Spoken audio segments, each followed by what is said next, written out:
Hey guys, Jen here with the game that's made it surprisingly hard to kick my pill addiction. Dr. Mario has been reviewed on here for the original Nintendo as well as the online version for the Wii, but I'm bringing you what I consider to be the most volatile in the series, the Classics version for the Game Boy Advance. Released in October of 2004, this was our first taste of portable Dr. Mario since the Game Boy version in 1990. Portability is amazing, don't get me wrong, but sometimes I take my SP with Dr. Mario into the bathroom and emerge 2 hours later wondering where the time went. When this Dr. Mario came to the Game Boy Advance, I felt like part of my life was over. Anytime I start it up, it guarantees that for the next 1 to 10 hours, I am useless. I can't sleep because I close my eyes and see pills dropping down on me. I guess you could say I have a problem when it comes to puzzle games like this and Tetris. I have issues putting the game down and continuing on with my normal life. I guess that's successful game design right there. Something simple that's terribly addictive.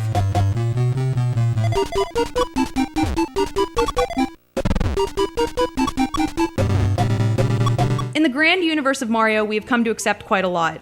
A plumber who bags a princess, mushrooms that make you bigger, a giant boot to hop around in, and dinosaurs who eat apples.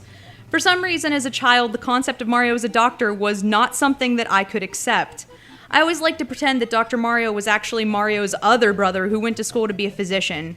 I imagine their mother saying, "Mario, why don't you and Luigi become a doctor like your older brother and make something of your life? You don't always want to be a plumber, do you?" Did I mention this game drives me crazy?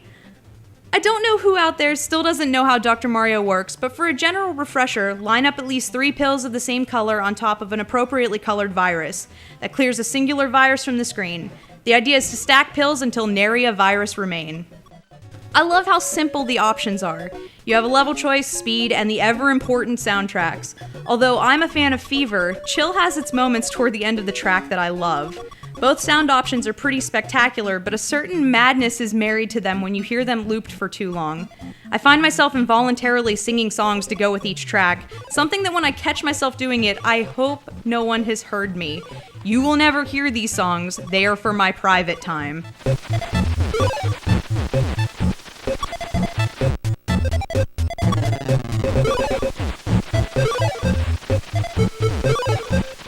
The game design is, as it has been, solid. Earlier levels are easy to manage for any gamer, but around level 16 or 17, you hit a wall where you either magically conquer the clogged up top of the screen, or you just have a derp fest where you forget how your fingers work.